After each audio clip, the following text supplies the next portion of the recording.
Well, welcome everyone, and I'm very excited to have this chance to introduce everyone to Graphite One and the place we see for ourselves and what we see as the most eventful transformation of our times, the renewable revolution. Just as important, we'll move our forward-looking statements here. We see Graphite One as part of the broader transition to the tech metals age, driven by the revolution materials science, with graphite being one of the supercritical minerals at its center. For context, you can't really click on a news site today without a story on how our technology depends on critical minerals and a secure supply chain. And right now, the US graphite production is zero, and it has been for over 30 years. You can't build an EV battery without graphite, and the US can't build an EV sector without Graphite One. The world needs graphite, and the US needs Graphite One. Let me provide some context that will show why I'm so confident that Graphite One's complete supply chain solution is the right one for Alaska and for America. The US is presently 100% import dependent for its graphite needs. And today, the World Bank and the IEA project that the global need for graphite will rise 500% between 2020 and 2050. That deep dependency will prevent the US from being a leader in the transition to renewable energy. Not only has graphite been included on the US government critical mineral list, but earlier this year, President Biden designated the battery materials, including graphite, as essential to the national defense under the Defense Production Act of 1950, referred to as Title III. And to bring it home to Graphite One, yet another US government agency, the US Geological Survey, the USGS, reported this year that Graphite Creek is the largest graphite deposit in the United States. Globally, Benchmark Mineral Intelligence recently quantified that supply gap in terms of how many new graphite mines the world is going to need at the typical rate of production. That number is staggering. It's close to 97 new mines worldwide. So getting the US back in the graphite game, producing the EV batteries, rechargeable batteries for our laptops and smartphones and all manner of defense technologies, not to mention energy storage systems that can transmit wind and solar power to the national energy grid, will not happen without Graphite One. That's the need. Here's our plan. To not just simply mine the graphite material, but building a complete US supply chain from mine to battery anode, to complete the circular economy, adding a third link to the supply chain, recycling of spent batteries, to return that material to next-gen batteries for EVs and other devices. And for G1 to do all that in the US, to reduce risk of supply disruption, and in a world that prioritizes ESG, to ensure that what we do is done to the highest, most transparent standards.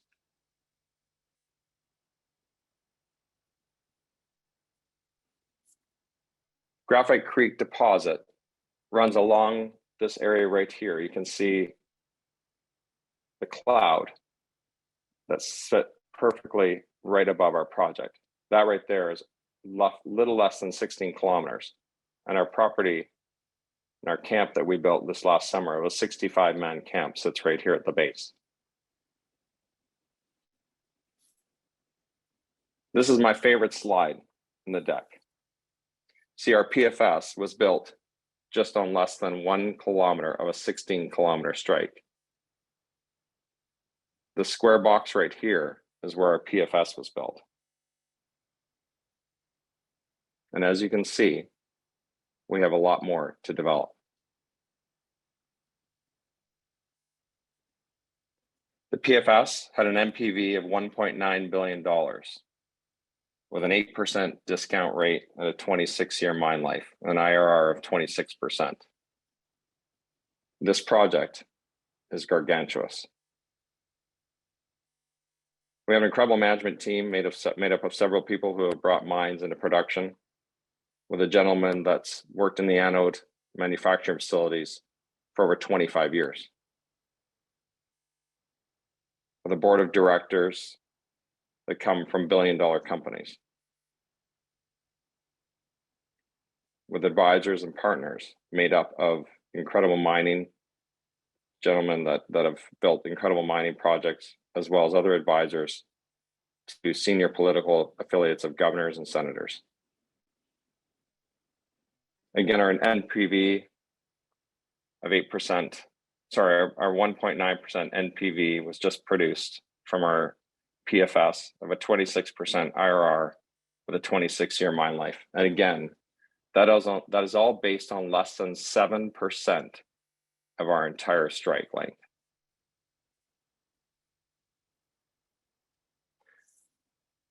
Graphite is everywhere. Everything that we're using today has graphite in it, from the earbuds in my ears, to the tablets that we're using, to the cars that we drive, to the e-bikes and scooters that ourselves and our kids ride on. Again, graphite crisis is getting even worse as we see what's going on geopolitically. And the fact is that the US is 100% reliant on China. China produces 70% of the world's graphite, but the staggering amount for the anodes, which is the end product from the graphite, is 100%.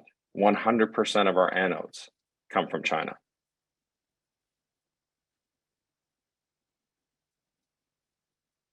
Graphite lithium battery demand of 2020 shows that it was roughly 350,000 tons. By 2030, it's going up tenfold to over 3.3 million tons. Again, our PFS was built on 50,000 tons on less than 7% of our entire strike. We have the ability to start to meet the US demand. Spherical graphite production capacity today is essentially 100% in China. As you can see, the requirement that it's going to take to hit the actual demand by 2040 needs to come from the United States. Demand forecast for flake graphite nanos to 2030 shows again that the natural flake graphite is roughly 49% of the entire battery.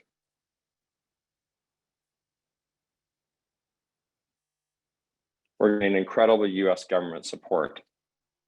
There's a critical minerals bill that was passed earlier this year, and we're going to see another large amount come out next year.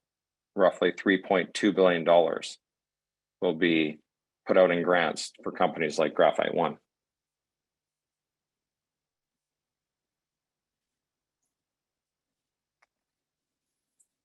This is an overview of what we're doing. We're not just building a graphite project in Alaska to sell graphite concentrate. We're going to be building an anode manufacturing factory in Washington State that will produce the end anodes that the EV battery manufacturers will need. This is going to be incredibly important from the impact of the Inflation Reduction Act, which was a very strong signal from the US government. The act was passed just days away from completing our PFS, and the Treasury Department had yet to pass the detailed guidance, so we weren't able to model it exactly in our PFS. But there's absolutely no question the impact for Graphite One will be positive and significant in our feasibility study, which will be out over the next 18 months. The Advanced Manufacturing Production Credit provides a 10% tax credit for electrode active material anodes and all applicable critical minerals such as graphite, but they need to be purified to 99.9%. Graphite One will be doing both. The tax credit phases out to zero over the period of 2029 to 2032, but there are no phase outs for the applicable critical minerals. It's a kind of strong signal that the markets have been looking for to show criticals like graphite are seen as strategic by the US government.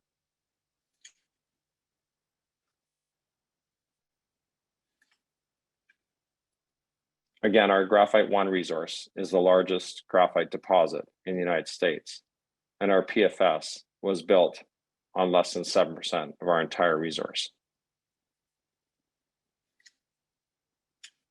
We are incredibly focused on making sure that our project is the preeminent graphite project in the United States.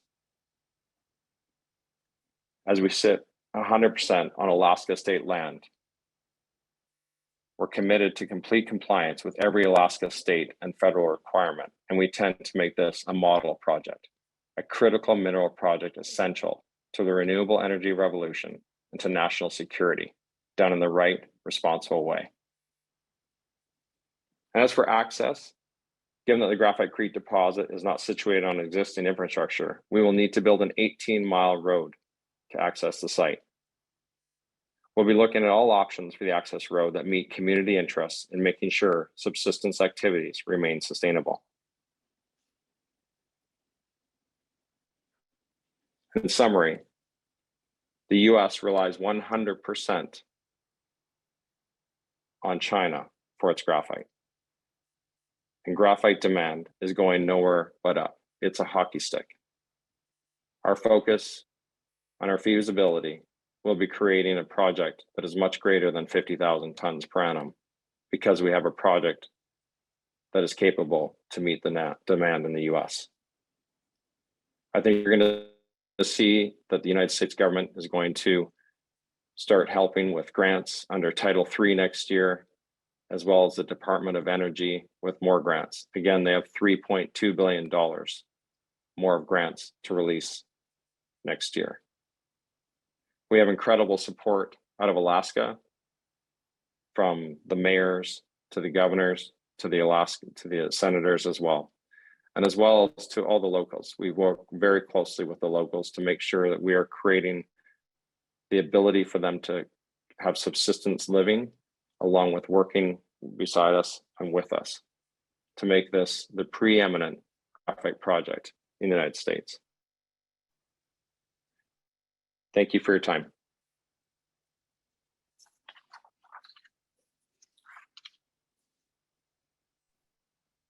Well, Anthony, thank you for that great overview of not only Graphite One, but also the entire graphite market, which really looks quite impressive, quite stimulating, quite critical at this point. So if you're all right with it, why don't we jump into a few questions? Sure, that'd be great, Peter. Okay, so tell me, Anthony, the U.S. Inflation Reduction Act is quite the piece of legislation, is likely to have huge impact on the entire green transition.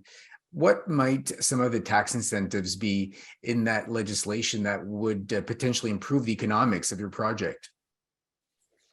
Well, like I just had mentioned earlier, I didn't get into the details, but yeah, it is 10%. And where that really impacts projects like ours and others who are going to be doing the same thing is, you can't just mine your graphite in Alaska and send it to China to have it processed and upgraded to 99.9%. You need to do it all in the United States. Otherwise, you will not receive the 10%. And so that is something that is critical to our project, and one that's been in our business plan for the last 7 years. So that's why Washington State comes into play here. We're going to be building an anode factory in Washington State. So we'll move our graphite processing, will be processed in the concentrate up in Alaska and then shipped down to Washington State, where it'll be put into the anode factory and processed to 99.99%. And it won't just be processed in a way that is anything but green, because we're using hydropower from Washington State. And where it gets very interesting is some of the NDAs that we've been signing over the last 90 days. People are asking us to create anode facilities under their direct specifications. So we're in the midst of doing all of that right now. And they're very excited for the fact that our project has the capability to meet their potential future demand. Sorry, so you mentioned something about how you have some companies approaching you, and did you say that they're looking to have you produce the anodes to their specifications, or is it the yes, is it the facilities that you want that they? Okay. Yeah, actually, what we're doing is we're producing their anode specifications with our partner Sunshine right now, and Sunshine is our Chinese partner that we're doing a licensing technology deal. And right now, 100% of all the anodes are produced in China for every manufacturer in the world.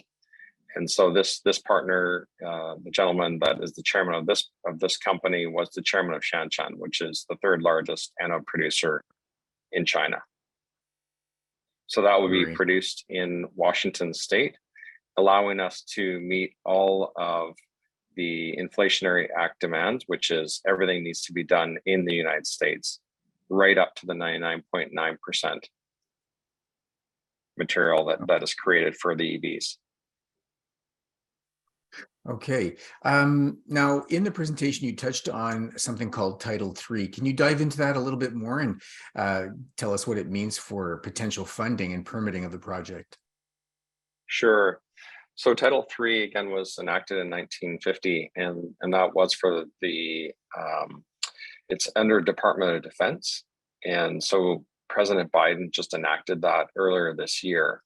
And I think what we're going to see here over the next little while is Title III. Everyone has been talking about it over the last couple of weeks because the Pentagon and Department of Defense, Air Force have been asking for critical mineral projects such as Graphite One they need to be, first off, to meet those requirements, you need to be a domestic graphite, using graphite as an example, graphite project. But where it gets very interesting is you need to be at a PFS or above, so really in your feasibility study for them to get involved. And they'll be looking at potentially funding a large portion of your feasibility and then permitting and then potentially into your CapEx. Okay. And the reason being, Peter, the reason being that they're doing this is they really feel that they need to get involved to show the investment banks that they are getting behind what they're saying, because you saw there's some reform for permitting that is going to be going through the House and the Senate probably this quarter. And that also comes under Title III because there's some other areas that Title III might touch on called Fast 41, which is the ability to go on to the dashboard, which was created under Obama. And now the current White House will potentially add mining companies that we call supercriticals, which are for the battery components. So for the basically 4 or 5 of us, that 4 or 5 different criticals that will be able to go on to Fast 41. So that's interesting because that speaks a little bit to maybe closing that gap or that disconnect between how mining perhaps is viewed today, and yet the essential role it's going to obviously play in the green transition. So this support from the government probably is going to go a long way to help close that gap and help people sort of reconcile how they see the role of mining. Yeah, I can't agree with you more. And I think really when you look at a project like Graphite One, again, what differentiates us is the fact that we are 100% in the US, and our backstop is the largest graphite deposit in the United States. And what we're doing is creating a campus in Washington State with an advanced materials and recycling campus. And so all of it being done in the United States with low political risk and high standards. And that's really what the White House is looking for right now. Yeah, that actually brings up a question from one of the viewers that I guess would like to get some of your comments or thoughts on the company's market cap versus some of its peers, given the size of the deposit that you have and the potential to supply so much of the graphite that the US will require. Yeah, I think you're going to see that change quite dramatically over the next 18 months with Graphite One. Again, some of our peers have come out showing that they're going to produce around 100,000 tons per annum, and we're at 50,000 tons.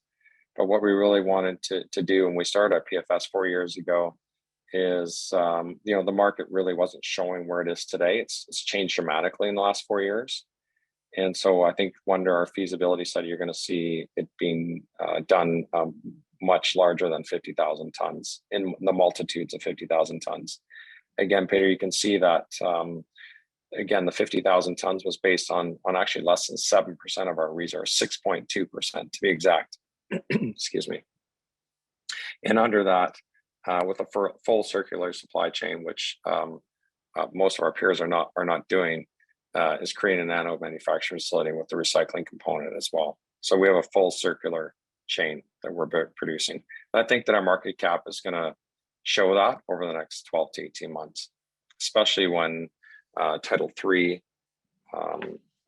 starts to, the grants start to come out, as well as in the Department of Energy next year under the grants for that as well. Because again, Title III is focused really on the mining side, and Department of Energy is really focused 100% on the manufacturing side. So the DOE grants will go towards the anode manufacturing facilities, the recycling facilities, and the Title III will focus 100% on the mining side.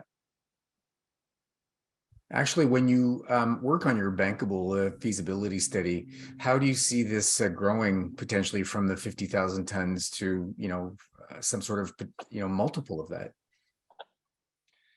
Well, we're really looking at it from the standpoint of we're currently under quite a few NDAs just in the last 90 days, I'd say. And, we're talking to these end users that really want to make sure that we can produce their needs, because again, they're reliant right now on China. And so the fact is that we believe we'll be able to produce, in the multitudes of that. So if it's 150,000 tons or 300,000 tons per annum, that's going to be something that we're going to look at from the demand side. And if the demand is there, we know that we have the resource to do that. And as well, we have the technology to meet that demand. Interesting. Now, the government in the US, the Department of Energy, they recently awarded about $2.8 billion in grants to fund critical metals projects in order to kind of strengthen the mineral supply chain in the US. Did any of those grants go towards the graphite sector? Companies of I guess any type in the graphite sector, and what do you think we might be able to look forward to in the future? Sure. Yeah, actually, they did. They went to one company in particular out of Mozambique. And I think the next round, I won't speak for the DOE, but I think that it's fair to say that the 2.8 billion was all given to companies that were currently in production. The second round is going to be 3.2 billion. And I think you'll see that come out potentially in the first half of next year. And that, I believe, will be focused on companies that are in the US and producing 100% in the US for companies such as Graphite One. Okay. To help meet that demand. Yeah. Regarding the factory in Washington State, how far along is that physically? Has some of the construction begun? If not, or if it has, what sort of timeline are we looking at in terms of potential production, and where in Washington State is that located? Sure. Well, we haven't made any of that public quite yet, but we hope to here in Q1. And we're very excited because we'll be taking over an old factory and using hydropower. We have the ability to get in production, call it within 24 to potentially 36 months. And we'll start probably producing around 25,000 tons, again, made up of not just natural, but also synthetic graphite. And so that's something that is in our business plan and made public in the PFS for the first time. So again, we are differentiating ourselves quite dramatically from our peers in the fact that we are not just a natural graphite producer. We are going to be, we're a technology company. So we're focused really on making sure that whatever the demands are from the end users, that we can meet them. And so that's why we're using our partner right now, Sunshine, to be able to help meet those demands, because they are currently producing for all of the major players right now. Mm-hmm. I can see how potential customers would be attracted to the fact that you're going to have a fair bit of vertical integration. And so, if they're looking for the end product, knowing that you have access to your own raw material and the reliability of that would make them interested in dealing with Graphite One. Peter, and the one thing is to go back to IA, the Inflationary Act, is you know, what they're really looking at right now. And to be fair to everyone, the Inflationary Act hasn't been completed yet. The basis for it to the actual demands that are going to be put on it. But what they're looking at right now is you do need to be purchasing your anode material, and they say anode material right now is 99.99% from the United States in order to meet that 10%. And so in order for them to do that, they need to purchase it from companies like Graphite One, who will be receiving not only the graphite from Graphite Creek in Alaska, but also from the anode manufacturing facility that we're going to be building in Washington State. So it will be 100% US, which will allow them, as well as Graphite One, to receive the 10%, but also for the end users to receive the 10%. That's very critical. Can you just, we've got a couple of minutes, can you just maybe very, very quickly touch on relationships with First Nations, and then give us a wrap up of Graphite One? Sure. Well, to touch on First Nations, again, our focus is we sit on private land in Alaska, but our focus is to make sure that we're a good neighbor. And to us, what that means is we look at, there's a project in Alaska called Red Dog, and it's the largest zinc mine in the United States. And to us, they've done just a first-class job in creating jobs for the locals.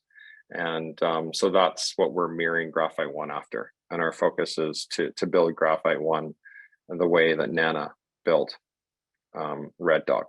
And so that's something that we're very focused on and have been from day one. Well, Anthony, thank you so much for that.